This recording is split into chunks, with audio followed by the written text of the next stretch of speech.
Постното днес е плакия от прас. Едно много вкусно и зимно ядене.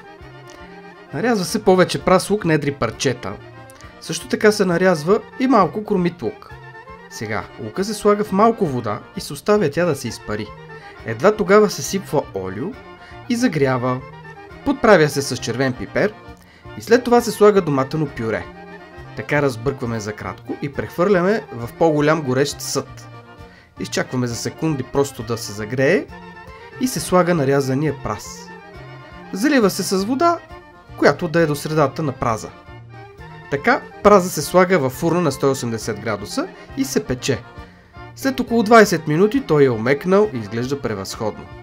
Чара идва с добавянето на кисели краставички и маслини.